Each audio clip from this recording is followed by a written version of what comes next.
Hello everyone and welcome to extra classes with Lokesh. तो actually हमारी एक सीरीज़ चल रही थी पार्ट्स ऑफ स्पीच की। तो आज के इस वीडियो में हम उसी सीरीज को आगे बढ़ाते हैं। पार्ट्स ऑफ स्पीच की एक सीरीज़ हमने स्टार्ट करी थी, तो उसका पहला जो टाइप था नाउन, वो हम पिछले वीडियो में देख चुके हैं। आज की वीडियो में हम देखेंगे प्रोनाउन। पर इससे पहले कि मैं प्रोनाउन स्टार्ट करूं, मैं आप लोगों से कुछ बोलना चाहता हूं। सबसे पहले तो थैंक यू सो मच कि आप लोगों ने मेरे पिछले वीडियोस को इतना ज़्यादा प्यार दिया, इतना ज़्यादा सपोर्ट दिया, उसके लिए आप सभी का थैंक यू। व्यूज़ तो चलो ठीक है, आते हैं, देखते भी हैं सब। लेकिन सबसे बड़ी बात है कि मुझे कुछ जेन्युइन कमेंट्स मिले कि सर आपकी वीडियो से हमें हेल्प मिल रही है, जो कि मेरे लिए एक बहुत बड़ी बात है और एक नेक्स्ट लेवल पे मोटिवेट करने वाली बात है ये। So thank you so much for that. आज अगर आप वीडियो पे नए हो, आप पहली बार आए हो, तो प्लीज़ आप सबसे पहले चैनल को सब्सक्राइब कर लीजिए और उसके बाद हम शुरू करते हैं हमारा आज का जो टॉपिक है, प्रोनाउन। तो आइए शुरू करते हैं हम हमारा आज का टॉपिक।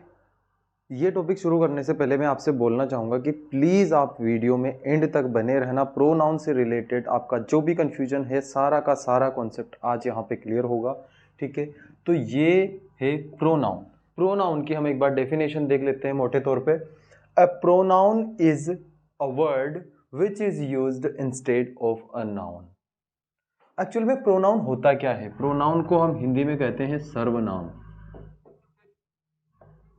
क्या कहते हैं हम हिंदी में प्रोनाउन को? सर्वनाम। तो आप इसकी डेफिनेशन देखो एक बार। A pronoun is a word which is used instead of a noun. Pronoun एक ऐसा वर्ड होता है जो कि नाउन के स्थान पे यूज होता है। नाउन की जगह पे यूज होने वाले वर्ड को हम क्या कहते हैं? प्रोनाउन कहते हैं, ठीक है। तो नाउन क्या होता है, हमने लास्ट हमारी वीडियो में समझा था बहुत अच्छी तरह से। जिन्होंने भी अभी तक वो वीडियो नहीं देखा है, पहले आप नाउन पढ़ लो, तब आप फिर प्रोनाउन को और अच्छे से समझ पाओगे। तो पहले आप जाके वो वीडियो देखिए, उसके बाद में आप ये वीडियो देखिए, तभी आप बहुत अच्छे से इस चीज को समझ पाओगे। तो नाउन की जगह पे जो वर्ड यूज होता है उसको बोलते हैं हम प्रोनाउन। अगर मैं यहां पे फॉर एग्जाम्पल लिखूं कि राम इज माई फ्रेंड, दूसरा सेंटेंस मैंने लिखा Ram is a naughty boy. तो अब इसकी जगह पे मैं लिखूं कि Ram is my friend, he is a naughty boy.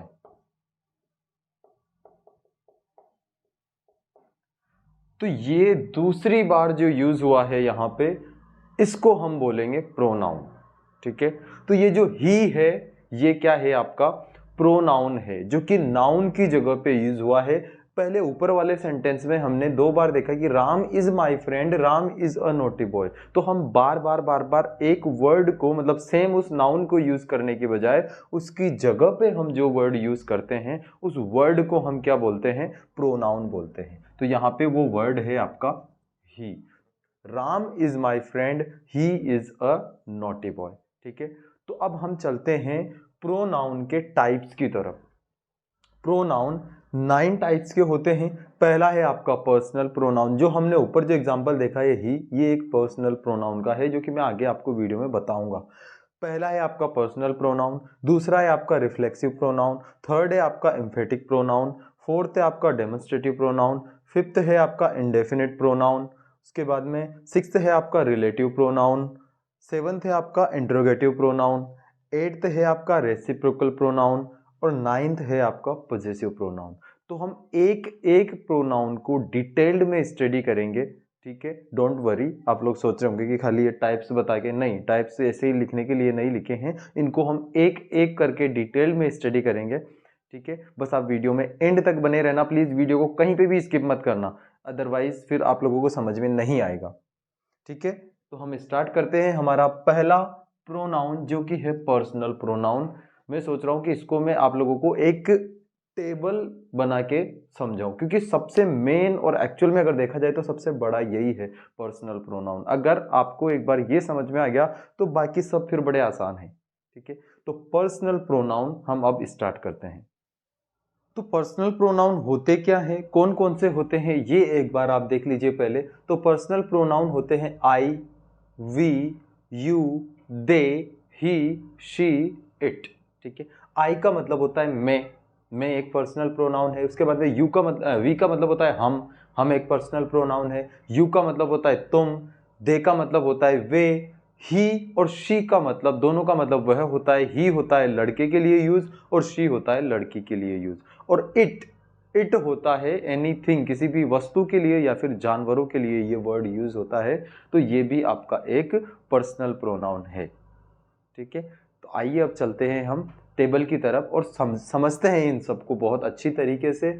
I, we, you, they, he, she, it, ये अगर किसी केस में आए या फिर ये चाहे ऑब्जेक्टिव केस में आए, चाहिए पॉजिटिव केस में आए, चाहिए सब्जेक्टिव केस में आए, किसी भी केस में आए, क्योंकि फिल इन द ब्लैंक्स अगर आपका आता है प्रोनाउंस में तो वो आपको ये एज अ सब्जेक्ट भी पूछ सकता है, ये आपको एज अ ऑब्जेक्ट भी पूछ सकता है और ये आपको एज अ एडजेक्टिव और पॉजेसिव केस में भी पूछ सकता है। ठीक है, तो उस टेबल के माध्यम से हम समझेंगे कि कौन से केस में कौन सा प्रोनाउन कहाँ यूज होता है।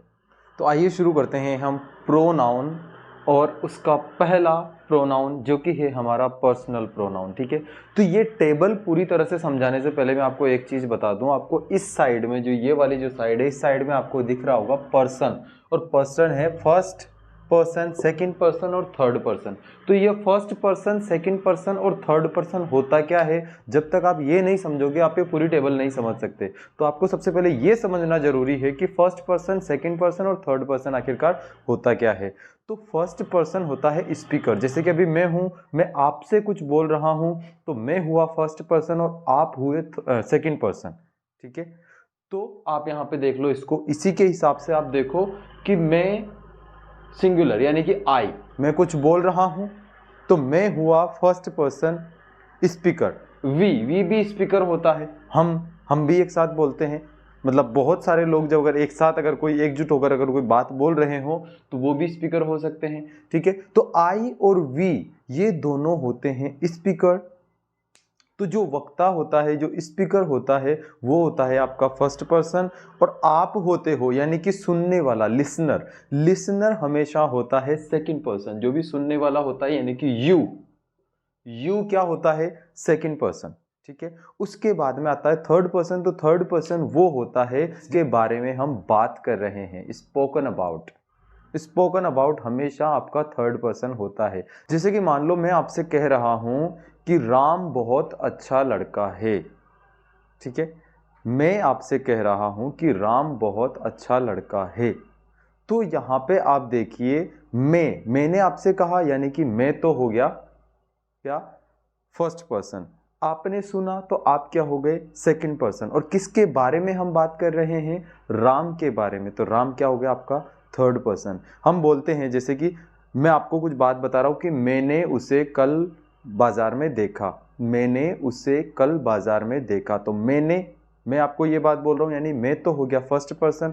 आप ये बात सुन रहे हैं तो आप हो गए सेकंड पर्सन। और उससे, जिसके बारे में हम बात कर रहे हैं, किसे देखा, उसे देखा, तो वो क्या हो गया आपका थर्ड पर्सन। ठीक है, तो आइए अब हम टेबल को स्टार्ट करते हैं।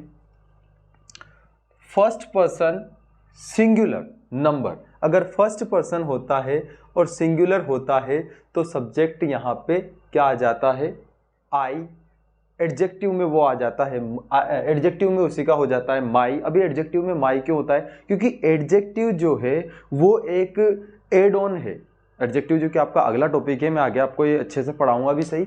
तो एड ऑन है, किसी चीज में कुछ भी ऐड करना, चाहे वो बुराई हो चाहे अच्छाई हो, या किसी चीज में ऐड करना, उसके बारे में बताना, वो होता है आपका एडजेक्टिव।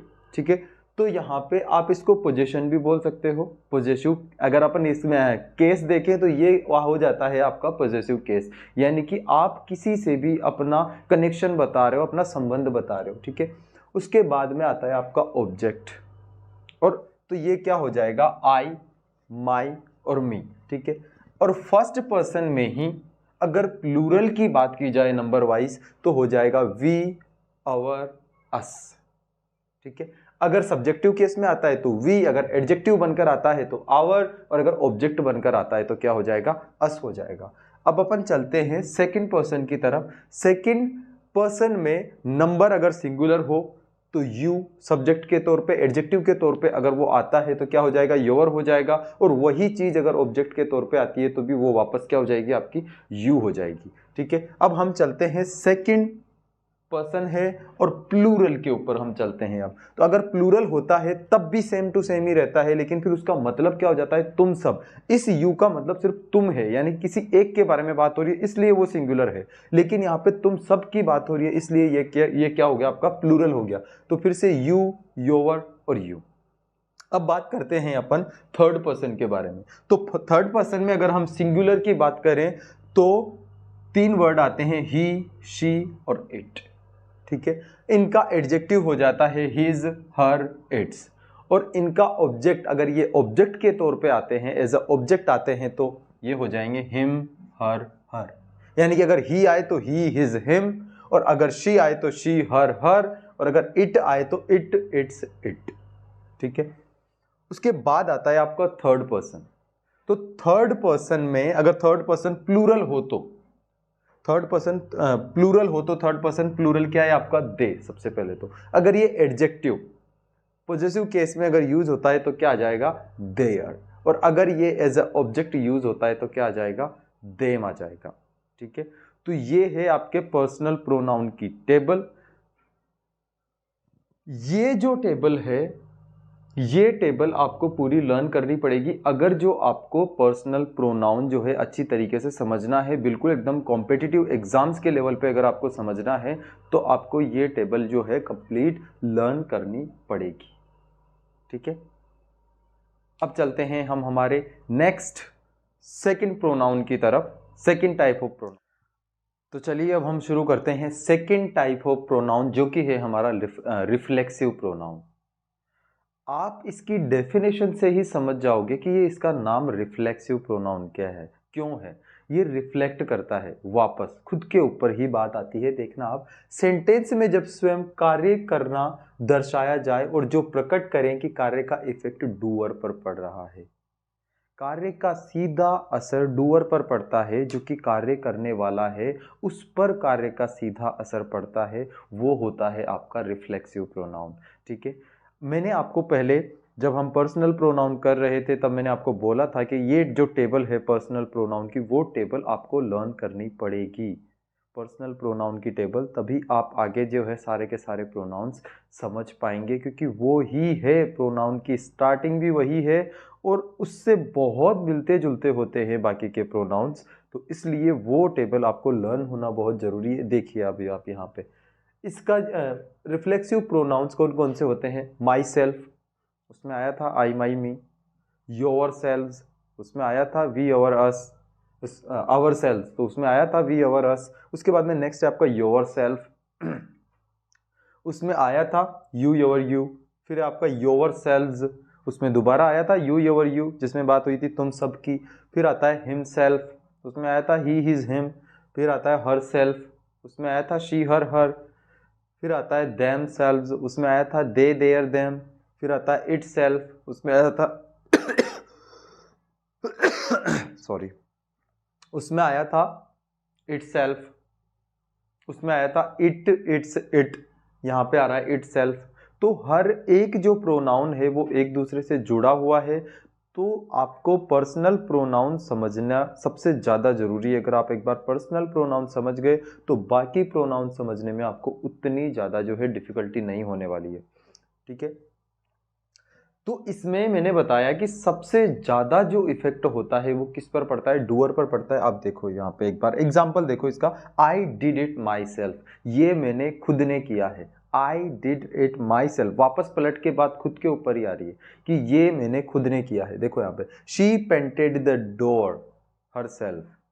तो कुल मिला के अगर हम बात करें तो यहाँ भी देखो आप, जो पहला है जो स्टार्टिंग हो रही है वो पर्सनल प्रोनाउन से ही स्टार्ट हो रही है। तो पर्सनल प्रोनाउन को जो वापस आके रिफ्लेक्ट करे उसको हम कहते हैं reflexive pronoun. I did it my self, ये मैंने खुद ने किया है। She painted the door her self, ये जो डोर है ये उसने खुद ने पेंट किया है। तो ये होता है आपका रिफ्लेक्सिव प्रोनाउन, जो कि वापस बात पलट के डूअर के ऊपर ही रिफ्लेक्ट करती है, वो होता है आपका रिफ्लेक्सिव प्रोनाउन। ठीक है, चलते हैं अपन अभी नेक्स्ट। अब चलते हैं हम हमारे थर्ड प्रोनाउन की तरफ, जो कि है हमारा एम्फेटिक प्रोनाउन। ठीक है, एक्चुअली ये सेम टू सेम जो हमारा रिफ्लेक्सिव प्रोनाउन था, सेम टू सेम ये वाला प्रोनाउन भी उसके जैसा ही है, ऑलमोस्ट सेम, बस थोड़ा सा डिफरेंस है जो कि मैं आपको अभी बता देता हूँ, क्लियर कर देता हूँ। देखो, हमने उसकी डेफिनेशन देखी थी, अब एक बार इसकी डेफिनेशन भी देखो। हो सकता है आप अंतर ही आप पता नहीं कर पाओ कि दोनों में आखिरकार डिफरेंस क्या है। बिल्कुल एकदम हल्का सा डिफरेंस है। तो सब्जेक्ट का स्वयं कार्य करना दर्शाया जाए, जो कि उसमें भी दर्शाया जा रहा था। जो डूअर पर जोर डालता हो, जो कि उसमें भी डाला गया, डूअर पर जोर। उसके बाद फिर क्या होता है, और सब्जेक्ट के तुरंत बाद यूज होते हैं। ये है डिफरेंस। वो जो रिफ्लेक्सिव जो प्रोनाउन था वो एंड में यूज हो रहा था। ठीक है, वो रिफ्लेक्ट करके एंड में यूज हो रहा था, और ये यूज होता है सब्जेक्ट के जस्ट तुरंत बाद। ठीक है, यहाँ पे मैंने एक कोष्टक में एक चीज लिखी है, सभी रिफ्लेक्सिव प्रोनाउन एम्फेटिक प्रोनाउन भी हैं। तो वो सारी चीजें वापस दोबारा लिखने की जरूरत नहीं थी, क्योंकि जो जो रिफ्लेक्सिव प्रोनाउन है वो हर रिफ्लेक्सिव प्रोनाउन एम्फेटिक प्रोनाउन भी है।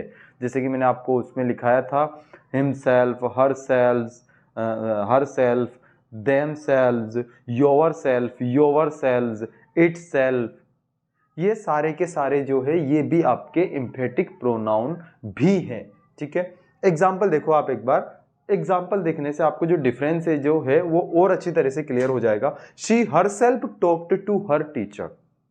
देखो, सबसे पहली चीज तो यहाँ पे सब्जेक्ट के तुरंत बाद यूज हुआ है। और एक और चीज जो डिफरेंस होती है, मैंने नीचे इसका एग्जांपल इसीलिए लिखा है ताकि आपका जो ये कंफ्यूजन रहेगा एम्फेटिक और रिफ्लेक्सिव के बीच में, ये कंफ्यूजन अभी क्लियर हो जाएगा यहाँ पे। तो she herself talked to her teacher. ठीक है, तो ये जस्ट सब्जेक्ट के तुरंत बाद यूज हुआ है, पहली बात तो, जैसा कि हमने ऊपर देखा है इसकी डेफिनेशन में। दूसरा एग्जाम्पल हम देखते हैं, he himself washes his clothes, वो अपने कपड़े खुद धोता है। She herself talk to her teacher, उसने टीचर से खुद बात करी। I myself wrote the letter, ये लेटर मैंने खुद ने लिखा। ठीक है, अब एक मैंने नीचे एग्जांपल दिया है रिफ्लेक्सिव का, मैं बताता हूं आपको कि इन दोनों में आखिरकार डिफरेंस है क्या और कितना डिफरेंस है। रिफ्लेक्सिव का एग्जांपल देखो, he should take care of himself. पहला डिफरेंस तो ये है कि इसमें सब्जेक्ट के तुरंत बाद आ रहा है, और इसमें आ रहा है एंड में। दूसरा डिफरेंस मैं आपको एक और बताता हूं, इसमें एक और डिफरेंस है। आप अगर नोटिस करेंगे तो यहां पे पॉजेसिव भी यूज हो रहा है एम्फेटिक में, यानी कि किसी के साथ में संबंध बताया जा रहा है, पोजीशन बताया जा रहा है। हर टीचर, अध्यापक के साथ में उसने बात करी। हर टीचर, उसके अध्यापक, यानी कि अध्यापक के साथ उसका संबंध बताया गया है। हिज क्लोथ्स, उसके कपड़े, यानी कि कपड़ों के साथ उसका संबंध बताया गया है। तो इम्फेटिक में ये चीज भी होती है, जो हमने वो पढ़ा था एडजेक्टिव, वो भी इम्फेटिक में यूज होता है, जबकि वो उसका रिफ्लेक्सिव में कोई काम नहीं है। ये डिफरेंस है रिफ्लेक्सिव और इम्फेटिक के बीच में। ठीक है, आई होप कि आपको समझ में आ गया होगा थर्ड तक, इम्फेटिक प्रोनाउन तक। तो आइए अब हम चलते हैं हमारे फोर्थ प्रोनाउन की तरफ। तो आइए अब चलते हैं हम हमारे अगले प्रोनाउन की तरफ, जो कि है हमारा डेमोन्स्ट्रेटिव प्रोनाउन। डेमोन्स्ट्रेटिव का मतलब क्या होता है? संकेतवाचक। संकेत, जहां पे पिन पॉइंट किया जाए, जहां पे इशारा किया जाए किसी चीज की तरफ, तो वो होता है आपका डेमोन्स्ट्रेटिव। जैसे कि आप इसकी डेफिनेशन में भी देख सकते हैं, वे प्रोनाउंस जो किसी नाउन की तरफ पिन पॉइंट करें डेमोन्स्ट्रेटिव प्रोनाउन कहलाते हैं। किसी भी नाउन की तरफ जब पिन पॉइंट किया जाता है तो वो सारे के सारे प्रोनाउन क्या कहलाते हैं? आपके डेमोन्स्ट्रेटिव प्रोनाउन कहलाते हैं।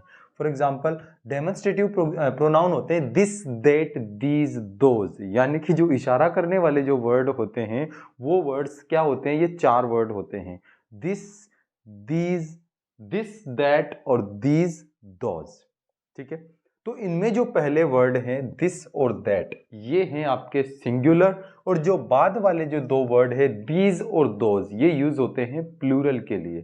ठीक है, दिस और दैट होते हैं सिंगुलर वर्ड्स, और दीज और दोज होते हैं प्लूरल वर्ड्स। ठीक है, अब इनमें आपस में क्या डिफरेंस होता है, जैसे दिस और दैट दोनों सिंगुलर हैं, ठीक है, दोनों सिंगुलर है वहां तक तो ठीक है, लेकिन फिर दो क्यों आए अगर दोनों ही सिंगुलर हैं तो इनमें जो डिफरेंस है वो अभी अपन यहाँ पे देखते हैं।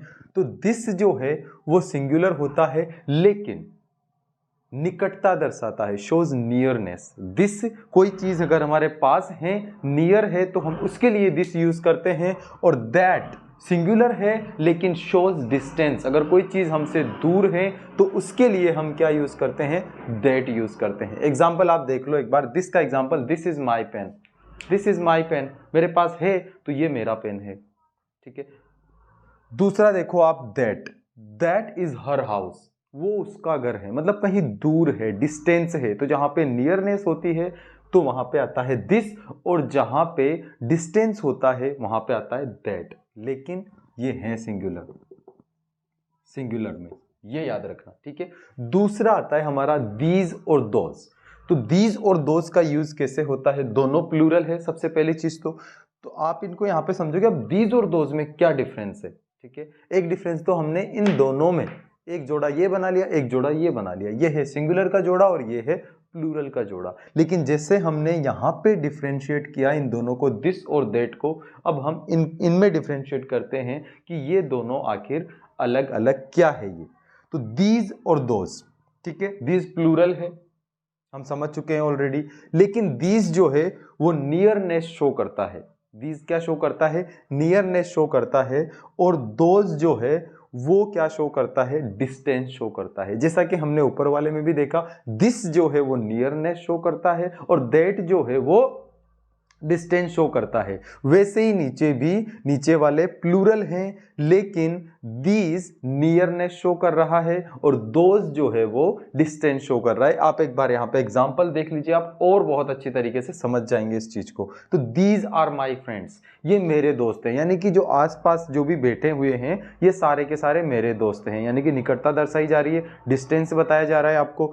दूसरा आप देखिए, दोज आर मैंगो ट्रीज, वो सारे के सारे जो है ना वो आम के पेड़ हैं, यानी कि डिस्टेंस है, ठीक है, हमसे दूर हैं वो आम के पेड़, डिस्टेंस है, इसलिए हम उनके लिए क्या वर्ड यूज कर रहे हैं, दोज वर्ड यूज कर रहे हैं। तो ये है आपका demonstrative pronoun, this, that, these, those. I hope कि आपको समझ में आया होगा डेमोन्स्ट्रेटिव भी। तो अब चलते हैं हम हमारे अगले प्रोनाउन की तरफ।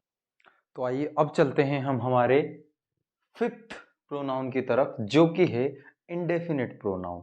क्या होता है इंडेफिनिट प्रोनाउन, कुछ प्रोनाउंस अनिश्चित संख्या में पर्सन या थिंग को प्रदर्शित करते हैं, उन्हें हम इंडेफिनिट प्रोनाउन कहते हैं। इसके नाम से ही पता चल रहा है, इंडेफिनिट यानी कि अनिश्चित, ठीक है।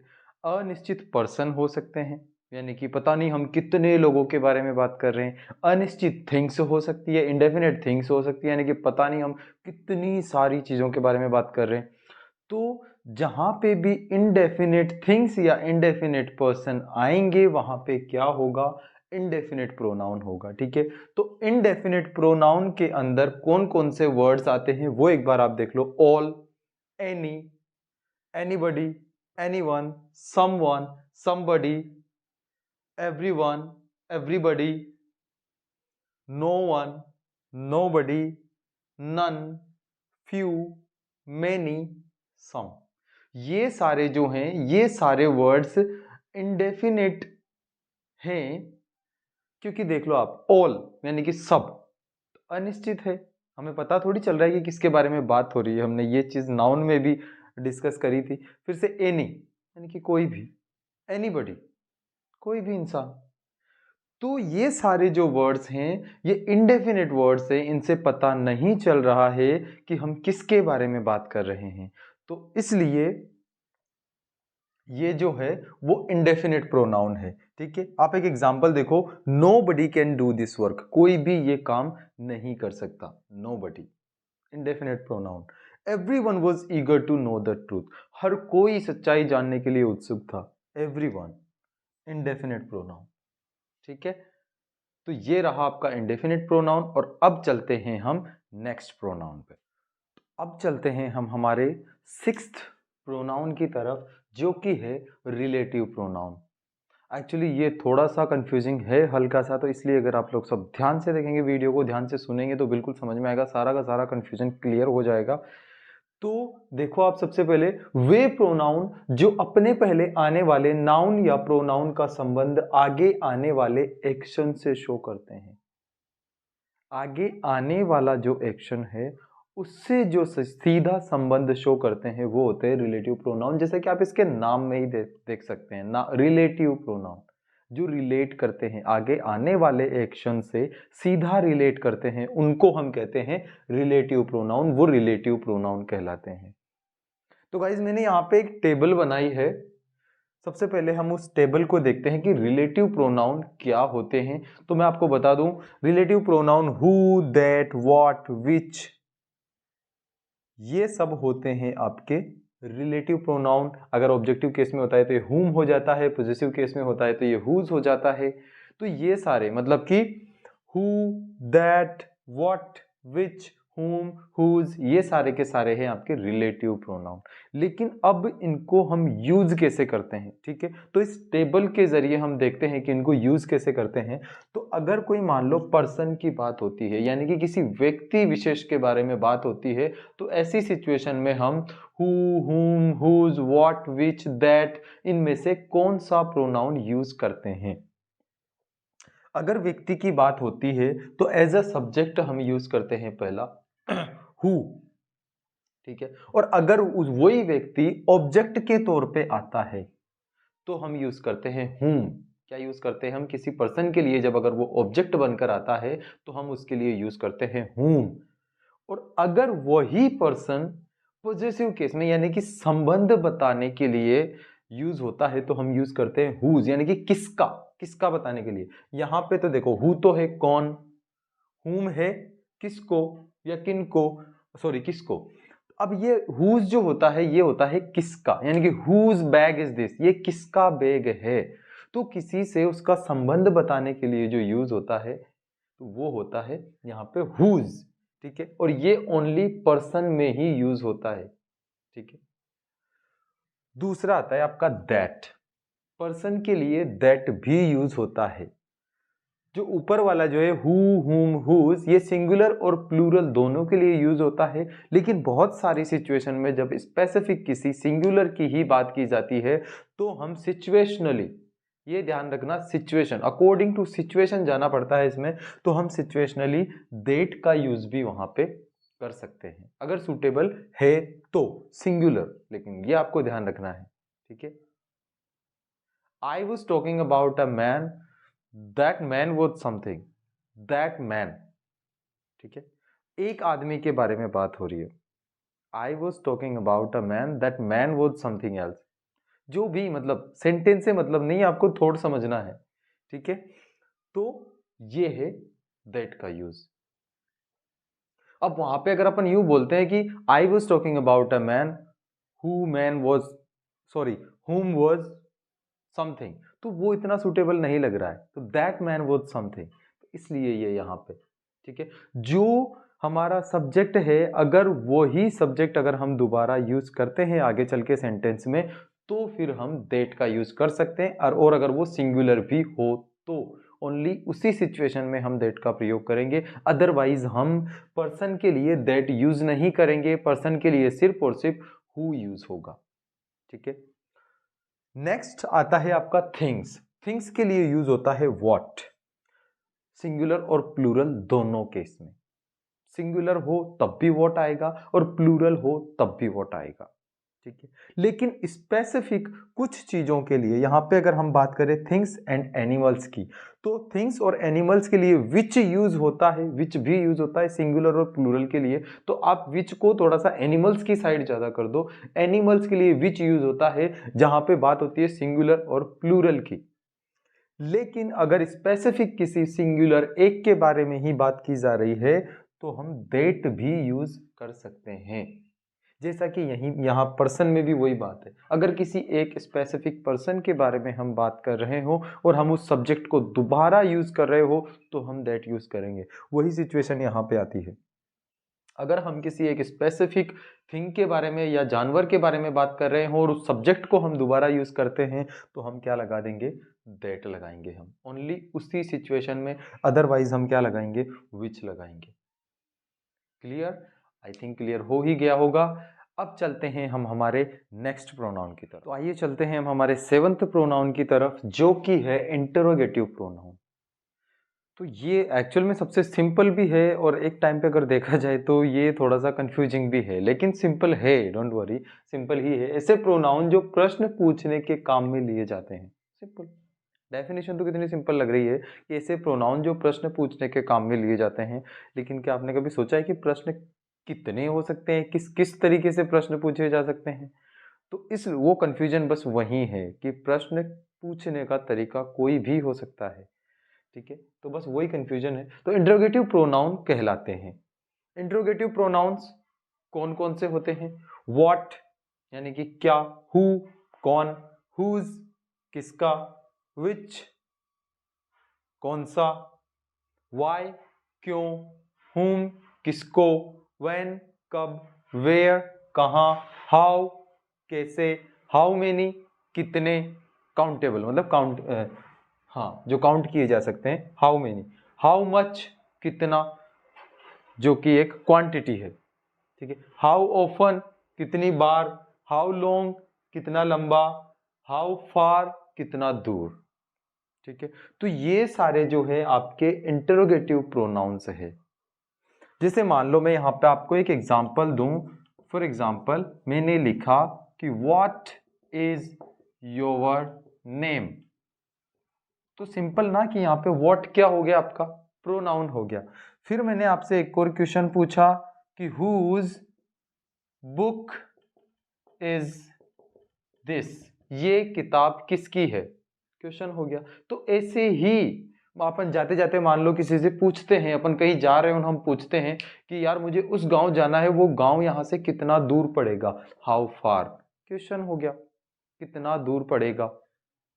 तो वहां पे कौन सा प्रोनाउन यूज हो जाएगा, हाउ फार। ठीक है, वैसे ही व्हेन यानी कि टाइम, टाइम बताने के लिए हम कौन सा जो है प्रोनाउन यूज करते हैं, व्हेन। इंटरोगेटिव प्रोनाउन में व्हेन यूज करते हैं जब कभी हमें टाइम से रिलेटेड कुछ बात करनी हो, चाहे कोई भी किसी भी तरह का टाइम हो, सुबह शाम 6 बजे 5 बजे 4 घंटे 5 घंटे, सोमवार मंगलवार, ये सब क्या है, टाइम है। ठीक है, उसके बाद में आप एक और देखो यहाँ पे वेयर, वेयर का मतलब होता है कहाँ, यानी कि जगह के बारे में बताने के लिए हम किसका प्रयोग करेंगे, वेयर का प्रयोग करेंगे। ठीक है, वाई क्यों, कारण बताने के लिए हम वाई का प्रयोग करेंगे। तो सारे के सारे जो है क्वेश्चन वर्ड्स हैं। जब भी आपसे कोई क्वेश्चन पूछता है तो वो क्वेश्चन पूछने के लिए जो प्रोनाउन यूज होते हैं, उन प्रोनाउन को हम शॉर्ट एंड सिंपल में क्या कहते हैं, इंटरोगेटिव प्रोनाउन कहते हैं। तो ये हो गया आपका इंटरोगेटिव प्रोनाउन। अब चलते हैं हम हमारे नेक्स्ट प्रोनाउन की तरफ।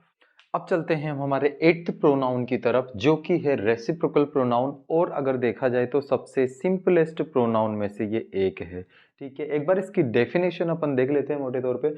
Each other one another reciprocal pronoun है, ओनली 2 वर्ड, ईच अदर और वन अनदर, क्योंकि ये रेसिप्रोकल म्यूचुअल एक्शन को बताते हैं। जब दो लोगों का काम एक साथ बताया जा रहा हो, दो लोगों का संबंध आपस में एक साथ बताया जा रहा हो, तो वैसी सिचुएशन में जो प्रोनाउन हम यूज करते हैं वो होता है रेसिप्रोकल प्रोनाउन। ठीक है, तो आप एग्जाम्पल देखो एक बार, दे नो ईच अदर, वे एक दूसरे को जानते हैं। म्यूचुअल हुआ ना, ईच अदर वर्ड ही म्यूचुअल है, एक दूसरे को जानते हैं। ये नहीं कि एक जानता है और दूसरा उसको नहीं जानता है, दोनों एक दूसरे को जानते हैं, तो इसलिए ये म्यूचुअल है, और म्यूचुअल ही तो रेसिप्रोकल होता है। रेसिप्रोकल और म्यूचुअल एक्चुअली उसी का सिमिलर वर्ड है, म्यूचुअल का ही सिमिलर वर्ड है रेसिप्रोकल। ये थोड़ा न्यू वर्ड दिखा इसलिए आपको हो सकता है कंफ्यूजन हो रहा हो। अगर यहाँ पे म्यूचुअल प्रोनाउन आता या ये लिखा हुआ आता तो शायद फिर उतनी दिक्कत नहीं होती। ठीक है, नेक्स्ट एग्जाम्पल है आपका, the 3 sisters support one another, जो 3 बहनें हैं वो एक दूसरे को सपोर्ट करती है। यहाँ भी म्यूचुअल हुआ, लेकिन आप एक चीज का ध्यान रखना, ईच अदर ओनली 2 लोगों के लिए यूज हो सकता है। जहां पे सिर्फ 2 की बात हो वहां पे ईच अदर आएगा, और 2 से ज्यादा की बात होती है तो वन अनदर आएगा। इसीलिए ये 2 दिया है। सिर्फ यहाँ पे ईच अदर भी हो सकता था, लेकिन 2 देने का रीजन यही है कि ईच अदर सिर्फ वहीं पे आता है जहां पे 2 लोगों के म्यूचुअल रिलेशन की बात होती है, तब ईच अदर आता है। और 2 से ज्यादा लोगों के अगर म्यूचुअल रिलेशन की जहां पे बात होती है वहां पे आता है वन अनदर। तो आपका ये रेसिप्रोकल प्रोनाउन भी कंप्लीट हो चुका है। अब चलते हैं अपन हमारे आज के लास्ट प्रोनाउन की तरफ। तो अब चलते हैं हम हमारे लास्ट प्रोनाउन की तरफ, जो कि है हमारा पॉजेसिव प्रोनाउन। और आज के इस वीडियो में अब तक कम से कम 10 बार मैं पॉजेसिव वर्ड यूज कर चुका हूं ऑलरेडी। ठीक है, तो पॉजेसिव का मतलब क्या होता है? संबंध, किस पोजीशन यानी कि अधिकार, किसी पे आप अपना अधिकार दिखाते हो, अपना अधिकार जताते हो। मैंने इसमें भी लिखा है वे प्रोनाउन जो पोजीशन यानी कि अधिकार शो करते हैं, अपना संबंध बताते हैं उस चीज से या उस इंसान से, तो वो होते हैं पोजेसिव प्रोनाउंस। आप देख लीजिए एक बार यहाँ पे पोजेसिव प्रोनाउंस कौन कौन से: my, mine, our, ours, your, yours, his, her, hers, their, theirs. मैंने जब आपको उस टाइम पे, जब वो फर्स्ट अपने पर्सनल प्रोनाउन की जो टेबल बनाई थी, उस टेबल में भी मैंने आपको बताया था कि पॉजेसिव जो एडजेक्टिव बन के जो आ रहा था बीच वाला, उसको उसके लिए मैंने वर्ड यूज किया था पॉजेसिव, क्योंकि पॉजेसिव आने वाला था। तो थोड़ी बहुत हिंट मैंने आपको ऑलरेडी वहां पे दे दी थी इसके बारे में। ठीक है, अब अपन है ना इसके थोड़े से एग्जांपल देखते हैं। आप लोग हो सकता है शायद ये देख के कंफ्यूज हो रहे हो कि सर ये यहाँ पे डबल डबल माई और माइन दोनों का मतलब तो एक ही होता है, फिर दो दो बार लिखने का क्या मतलब है? फिर आवर और आवर्स दोनों का मतलब तो एक ही होता है, फिर दो दो बार लिखने का क्या मतलब है? फिर हर, हर्स, योवर, योवर्स। अब मैं आपको बताता हूँ एक्चुअल में कि ये दो दो बार क्यों आए हैं। देखो एक बार यहाँ पे, दिस बुक इज माइन, ये किताब मेरी है, मतलब सेम ही है। ये किताब मेरी है मैं ऐसे बोलूं, या ये मेरी किताब है मैं ऐसे बोलूं, बात एक ही है। लेकिन अगर ये वर्ड अगर लास्ट में यूज होता है तो हो जाएगा माइन, और अगर ये पहले ही यूज होता है दिस इज माई बुक, तो ये क्या रहेगा? माई का माई ही रहेगा। ठीक है, तो इट डिपेंड्स ऑन कि वो जो वर्ड है वो कहाँ पे यूज हो रहा है। अगर वो लास्ट में यूज होता है तो फिर वो ही फॉर्म आएगी, जैसे कि mine, ours, yours, hers, theirs. अगर लास्ट में यूज हो रहा है तो ये फॉर्म्स आएंगी, और अगर लास्ट में यूज ना होके अगर वो पहले यूज हो रहा है तो देख लो, that is your car, this is my book. और अगर लास्ट में यूज होता है तो क्या हो जाता है? That car is yours. ठीक है, हिंदी उसके हिंदी मीनिंग में भी थोड़ा सा डिफरेंस आ जाता है, हल्का फुल्का। देखो आप अगर इसका हिंदी अर्थ करके देखो तो दिस बुक इज माइन, ये किताब मेरी है। यहां पे हम इसको पढ़ेंगे ये मेरी किताब है, पर बात एक ही है। दैट इज योर कार, वो तुम्हारी कार है। दैट कार इज योर्स, वो कार तुम्हारी है। तो बात दोनों तरफ एक ही है ना। ये है आपका फाइनल और लास्ट प्रोनाउन, जो कि है आपका पॉजेसिव प्रोनाउन, और इसी के साथ में आपका प्रोनाउन का जो टॉपिक है वो होता है खत्म। अब हम चलेंगे नेक्स्ट वीडियो में एडजेक्टिव की तरफ।